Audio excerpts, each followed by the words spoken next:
For the best and latest podcasts available anywhere, go to the podcast app on your cell phone and type in GSMC to access free content-rich podcasts on health and wellness, book reviews, sports, entertainment, relationships, social media, movies, technology, finance, and even weird news. Subscribe and download the GSMC Podcast Network's family of shows, available everywhere podcasts are found.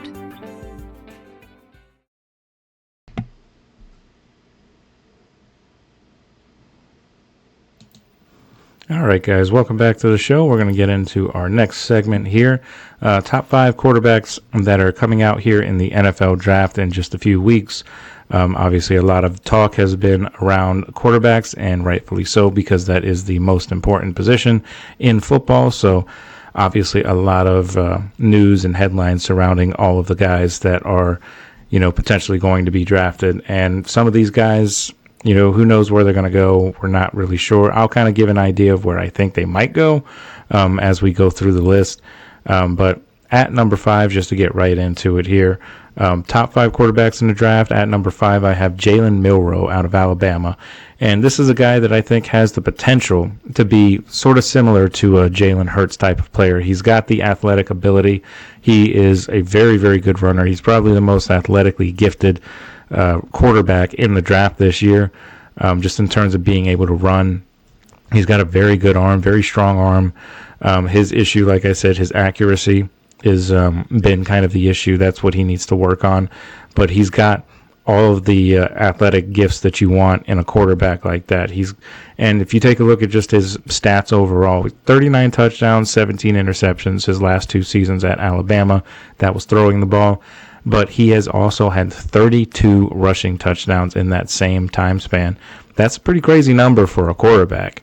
A quarterback, typically is going to be throwing the ball. And the fact that he has just a little bit less than touchdown passes than he has rushing touchdowns, that's pretty impressive. If they can if he goes to the right situation and he's able to learn behind somebody or something like that, then they could potentially develop his skills and develop his ability as a passer, and he could end up being a Jalen Hurts type player or a Lamar Jackson type player. Not saying that he's going to be as good as either of those players, because those guys are on another level, of course, but he could have that potential to be somebody that could grow into somebody like that. So he's an interesting prospect. I don't think you take him in the first round, though. I know some people were talking about him potentially being in the first round, and I just don't see that happening. I think he's like a 4th rounder or something like that. But if he's there for the Steelers in the 4th round, I say the Steelers get him.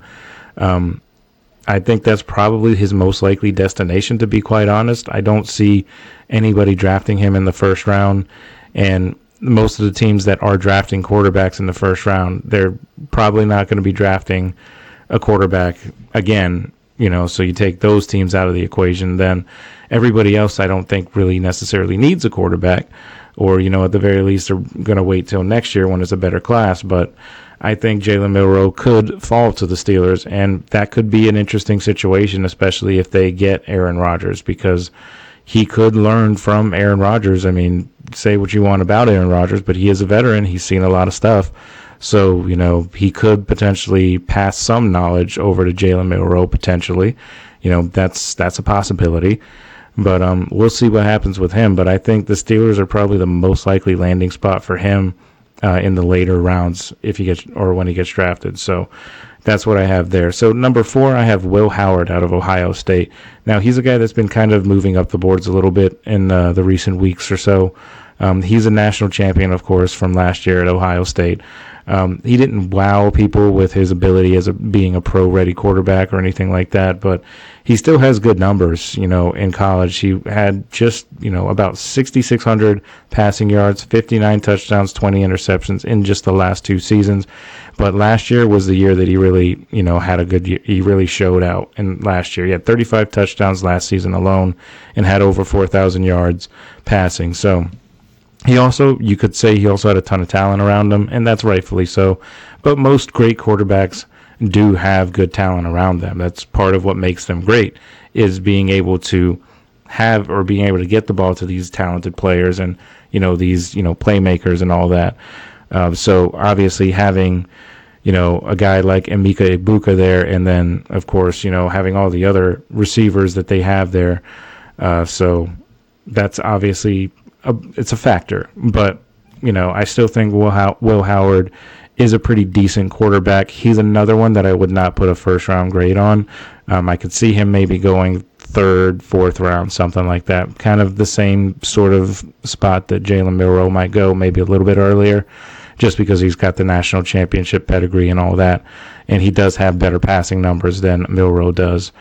So they could potentially look at that as a reason why he doesn't get drafted after Milroe. So that's my guy at number 4. So number 3, I have Shedeur Sanders of Colorado. And this guy, he was actually up there in my top 2 originally when I started making this list, but I have moved him down just because I like the guy at number 2 a little bit more. But Shedeur Sanders, 64 passing touchdowns, 13 interceptions in his last 2 seasons. So that right there tells you that he is careful with the football. And that is, of course, a very good trait to have when you're coming into the NFL. He's got a 74% completion percentage last year, which is pretty high. For even in professional standards, that's high. But in college, it's definitely high, too. So he's not crazy athletic. He's not going to, wow you with his speed or escaping the pocket. Even though, he can do that, but he's not, he doesn't run the ball too much. He only had about 200 yards total rushing last year as the quarterback. But his arm strength also is a little bit of a question mark. We'll have to see how he ends up, turning out. And it also, I think, with him is going to depend greatly on where he goes as to how talented he can or cannot be. If he goes to a situation like, say, Cleveland, who are, talking about Shedeur Sanders potentially, if not Abdul Carter, of course. But Shedeur Sanders to Cleveland, it kind of makes sense, but there's also that possibility that he can just be another name on that long list of quarterbacks that the Browns have had over the past 10, 20 years or whatever the case is, because they just can't get that position right. And when they did have that position right, I think when they had Baker Mayfield, they ended up letting him go. And then, of course, the Deshaun Watson stuff happened. So Shedeur Sanders, I think, would be a decent fit in Cleveland. He's not going to make them a Super Bowl contender or anything like that. I still think the Browns have a relatively decent team around him, but it's just the organization as a whole is not ran very well. So I don't really have faith in the Browns really ever, because they managed to screw up good situations that they put themselves in, like when they had Baker Mayfield and that really strong defense, and they kind of just let that all go for Deshaun Watson, and then they just gave up so much to get him that they've just been in a hole for recent years. And he's only had 8 wins as the quarterback for the Cleveland Browns. So that just kind of tells you all you need to know about how successful he has been there. So Shedeur Sanders could be an improvement at least. If the Browns don't get Kirk Cousins, of course, because that's been rumored as well. But I have him as number 3. The guy that I moved up and put at number 2 in place of Shedeur Sanders, that was Jackson Dart out of Ole Miss.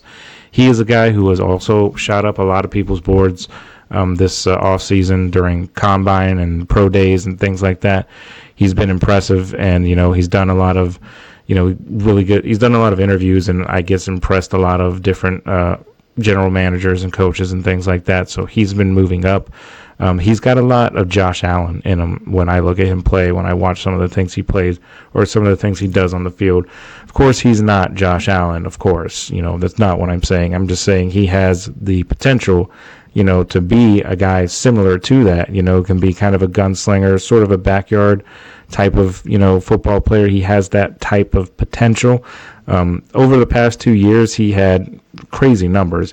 7,600 yards, 52 touchdowns, and just 11 picks, just 11 interceptions. So he's able to get the ball down the field and make plays with his arm, and he's got a huge arm, and he's not throwing many interceptions either. 11 interceptions in 2 years is pretty good. And at the Combine, he had better measurements than Shedeur Sanders as well. He's 6'2", 223 pounds. And obviously he was a big part of the reason why Ole Miss won double-digit games in consecutive years for the first time since 1959. So, he is up there. He's, one guy that I would not mind grabbing, and I could understand if the Steelers were to draft the quarterback at 21, because he's been mocked to them a lot. If the Steelers were to draft him, it wouldn't surprise me too much. I personally think they're going to go defensive line. The more I have looked into some of the reports and things like that as the offseason has gone on. I originally had Jackson Dart mocked to the Steelers because that's just who I thought they were going to draft at that particular point. But I have since changed that opinion, and I think that they're going to go defensive line. So I don't think Jackson Dart is going to be available when they pick again, and when they pick again is in the 3rd round. So I don't think he's going to be available then. He's going to go somewhere else. It's interesting to think about where he might go if he doesn't go to Pittsburgh, because Pittsburgh is like one of the few, really quarterback needy teams that are out there. There's of course Tennessee, who are picking number 1, so they're probably going to get Cam Ward, and there's the Browns. Who knows what they're going to do if they don't draft Shedeur Sanders and go Abdul Carter? Maybe they go Jackson Dart when they pick again if he's still available. I can't think of another team that could potentially, draft Jackson Dart in that 1st round anyway. But maybe I'll be proven wrong. Maybe somebody will grab him, or maybe the Steelers will grab him. Who knows? But that's my number 2. Number 1, of course, I briefly mentioned him a second ago, but that's Cam Ward. It's not really a surprise to anybody. He's the number 1 guy on everybody's draft board in terms of quarterback. He's, got all the accolades and everything, all the things that you want. 4,300 yards passing last year, 39 touchdowns, 7 interceptions. He's had 64 TDs in his last 2 seasons, and he just has 4 interceptions. So 7 interceptions in each one of those last 2 seasons.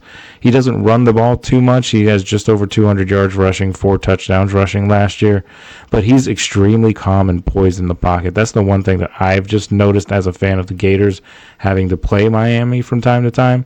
But when they played them, I believe it was last year, that's the one thing that I really noticed about Cam Ward, is that he does not get rattled in the pocket really at all. He's, almost too calm sometimes, but that could, be honed into a really good skill in the NFL. So we'll see what happens with that. But he's, looking like he's going to probably be the number 1 overall pick. If he doesn't go to Tennessee, he's probably going to Cleveland. I think he goes to Tennessee, though. I don't think Tennessee trades that number 1 pick. I think that's where he goes, and it shouldn't be too much of a surprise at this point. I feel like a lot of people expect that to be the case. So we'll see what happens next month in the draft when we get to that point. So when we come back, we've got our final segment of the day. It's our College Corner, and we're going to be talking some LSU football. We're going to do a season outlook of LSU and see where they might end up. They've got some questions and some interesting, storylines and things like that coming up this year with the return of their star quarterback, Garrett Nussmeier. So we'll talk about that right after this break. So just stick with us, and we'll be right back.